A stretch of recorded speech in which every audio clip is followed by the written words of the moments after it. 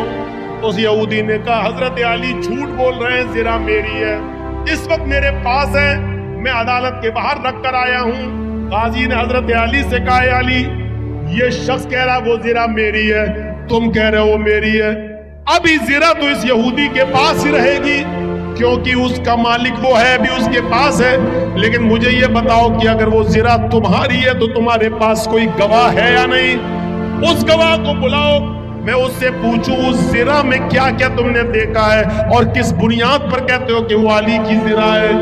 حضرت علی نے کہا ہاں گواہ ہے۔ کہا کون؟ کہا ہے۔ کہا اس گواہ کو بلاؤ۔ جب گواہ کو بلایا گیا تو وہ گواہ حضرت علی کے بیٹے حضرت حسن تھے، وہ کٹگھرے میں کھڑے ہوئے اور گواہی دینے لگے، اے قاضی صاحب یہ میرے ابو کی زرہ ہے اور میں زرہ کو اچھی طرح پہچانتا ہوں، میرے باپ کبھی جھوٹ نہیں بولے، لہذا یہ زرہ میرے ابو کی ہے، میں گواہی دیتا ہوں اس زرہ کو یہودی سے لے کر میرے باپ کو دلوایا جائے۔ قاضی صاحب کا فیصلہ سنیے، قاضی صاحب کا فیصلہ سنیے۔ قاضی صاحب کہتے ہیں امیر المومنین سے اے علی جی آپ کی گواہی آپ کے بیٹے نے دی اور شریعت باپ کے حق میں بیٹے کی گواہی معتبر نہیں مانتی ہے۔ شریعت کہتی ہے، قرآن و حدیث کہتی ہے باپ کی گواہی اگر بیٹا دے تو اس گواہی کو نہیں مانا جائے گا، کیونکہ بیٹا اپنے باپ کے خلاف بولتا ہی نہیں ہے، وہ اپنے باپ کی حمایتی میں بولتا ہے، لہذا کوئی دوسرا گواہ لاؤ، آپ کے بیٹے کی گواہی شریعت کے مطابق قبول نہیں۔ حضرت علی نے کہا ایک دوسرا گواہ بھی ہے میرے پاس، اپنے غلام کو بلایا، جب غلام کٹگھرے میں آتا ہے حضرت علی نے کہا یہ میرا گواہ ہے، غلام نے گواہی دی کہ یہ زرہ علی کی ہے، ہمارے آقا کی ہے۔ حضرت جج صاحب نے پوچھا قاضی صاحب نے کہ تم کون ہو؟ کہا میں ان کا غلام ہوں۔ فرمایا کمبر نام ہے میرا، میں ان کا غلام ہوں۔ کہا ہے علی شریعت کہتی ہے مالک کے حق میں غلام کی گواہی بھی قبول نہیں کی جاتی ہے، کیونکہ غلام اپنے آقا کے خلاف اپنے مالک کے خلاف بولتا ہی نہیں ہے، اس کے اوپر اپنے مالک کا پریشر ہوتا ہے، وہ جانتا ہے کہ اگر اپنے مالک کے فیور میں نہیں بولا تو گھر مار کھائیں گے، ہمیں مارا جائے گا، ستایا جائے گا، لہذا مالک کے حق میں غلام کی گواہی بھی قبول نہیں۔ اے علی معذرت کے ساتھ آپ کی غلام کی گواہی بھی قبول نہیں کی جائے گی، کوئی اور گواہ ہو تو لاؤ۔ حضرت علی نے کٹگھرے میں کھڑے ہو کر کہا اے جج صاحب، قاضی صاحب، ان دو گواہیوں کے علاوہ میرے پاس اور کوئی گواہی نہیں ہے۔ آج کل تو 100 روپے میں جھوٹے گواہ مل جاتے ہیں، میرے پاس اور کوئی گواہی نہیں ہے۔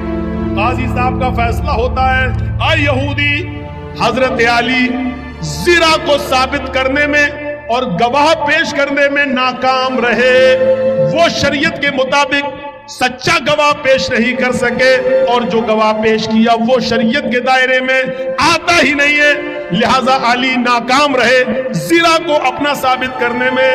وہ زرہ کے مالک تم ہو اور عدالت یہ فیصلہ کرتی ہے کہ وہ زرہ کے حقدار تم ہی رہو گے، وہ زرہ تمہاری رہے گی، اس زرہ پر تمہارا حق ہے، تم جا سکتے ہو اور زرہ بھی لے جا سکتے ہو۔ یہ اس جج کا فیصلہ ہے جو حضرت علی نے بنایا، یہ اس قاضی کا فیصلہ جس کو حضرت علی نے بنایا، لیکن قرآن و حدیث کے مطابق فیصلہ کیا۔